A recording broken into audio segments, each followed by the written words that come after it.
Hello again to all of you cinemaniacs out there, and welcome back to Arrow Senior Living's Marvel Cinematic Universe Weekend Movie Marathon Primer Series. My name is Aaron Neeson, Arrow's visual media director, and I am your guide through this marathon, preparing you for the movies you are going to be enjoying with reminders and tips on important events and characters you will be seeing. Today, we are laying the groundwork for Guardians of the Galaxy Volume 3, the 32nd movie we are watching in this series. We just watched Ant-Man and the Wasp, Quantumania, where we saw Ant-Man, the Wasp, and their team take on Kang the Conqueror in the subatomic quantum realm. Kang is a multidimensional tyrant who was banished to the quantum realm by the Council of Kangs. He conquered the quantum realm and was seeking to escape it and continue his conquest of all timelines.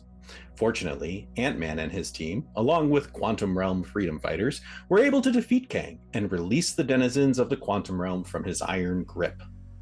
They all returned to their lives, with Scott thinking that maybe Kang's death was the start of something rather than the end of it. He brushes it off, but we then see the Council of Kangs plotting their multiversal uprising in a credits scene.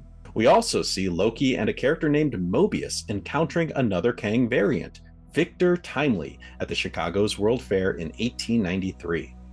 That story is continued on in Loki Season 2, which is worth watching, but isn't covered in this movie marathon. I hope you enjoyed Ant-Man and the Wasp: Quantumania. It's a trippy, silly, mind-bending movie with a lot of heart and some exciting action, and I hope that you enjoyed the ride. But now it is time to move on to the next movie in our marathon, Guardians of the Galaxy Volume 3. So, what do you need to know for this one? Well, let's go over some characters and events you need to keep in mind for this film. No spoilers yet, I promise to warn you before we talk about those. So, here are some characters you should keep in mind as the movie begins. Peter Quill, aka Star-Lord, son of a human and Ego, the living planet, leader of the Guardians of the Galaxy. Rocket Raccoon, a genetically modified and cybernetically augmented raccoon with super intelligence and expert combat skills. Groot, the son of the original Groot, a powerful Flora Colossus raised by Rocket and the team. Drax the Destroyer, an immensely strong warrior who lost his wife and child years ago. Gamora, adopted daughter of Thanos and sister to Nebula, expert assassin and warrior.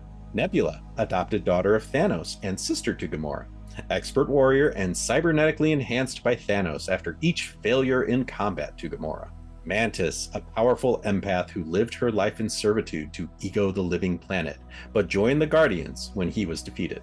Kraglin, a former Ravager who inherited Yondu's deadly Yaka arrow and is now a part of the Guardians. Events you should keep in mind are that the Gamora of this timeline, who was family to the Guardians and in a relationship with Peter, died during the events of Avengers Infinity War, killed by Thanos to get access to the Soul Stone. A different Gamora was brought over from the past to this timeline, and though she joined the side of the good guys, she has no connection to Peter Quill or the rest of the Guardians and is not a part of the group at the beginning of this movie. Also, you should recall the Golden Sovereign people from Guardians of the Galaxy Volume 2. Rocket stole valuable Annulax batteries from them, kicking off the events of that movie as they sought revenge against the Guardians for the slight. During a credits scene, the Sovereign leader, Aisha, is looking upon a chrysalis, which she states contains the new and better type of Sovereign, Adam. And lastly, you should know that there is a Guardians of the Galaxy Christmas special where Drax and Mantis go to Earth to try and get Peter a Christmas present. I don't want to spoil it for you in case you want to watch it, but the relevant revelation is that Mantis reveals that she is also the daughter of Ego, making her and Peter half siblings, strengthening their bond with one another. And during that special, we were also reintroduced to Cosmo the Space Dog, an intelligent canine telekinetic Soviet cosmonaut and member of the Guardians. Okay, so now we're going to talk about plot and new characters, so there will be some spoilers.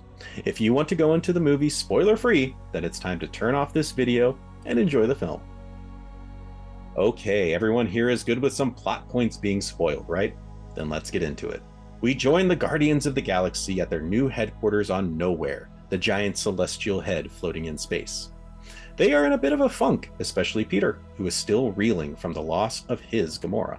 After an unexpected attack by Adam Warlock, the better Sovereign created by Aisha, Rocket is critically wounded. The Guardians repel Adam, but are unable to treat Rocket due to his implants, preventing any sort of intervention. The only way to treat Rocket is to go to OrgoCorp, the organization that embedded the kill switch in him, and find the override code.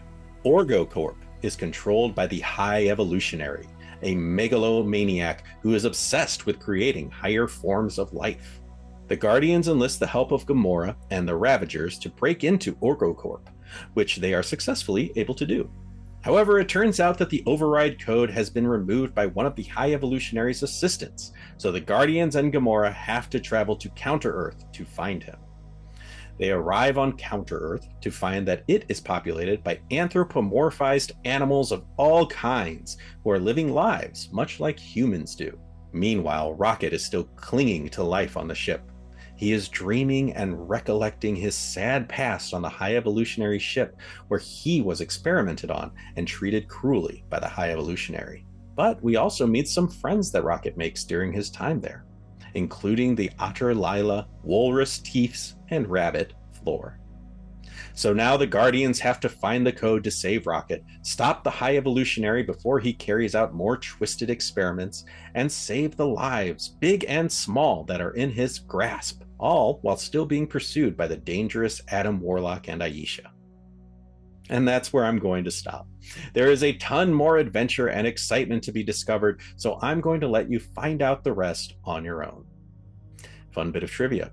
Rocket Raccoon first appeared in the comics in Marvel Preview number 7 in July of 1976. His name was inspired by the Beatles song Rocky Raccoon, and one storyline even had him stopping a villain from stealing Gideon's Bible, which in the comics was a book that was said to contain ancient knowledge.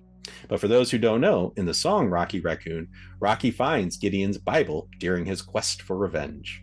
I'm very excited for you all to enjoy Guardians of the Galaxy Volume 3. It is one of my favorite Marvel movies and is a wonderful conclusion to the Guardians of the Galaxy trilogy of movies, full of great action, incredible character moments, and a lot of heart. We'll be back soon with another primer for the next movie in our marathon, The Marvels. Until next time.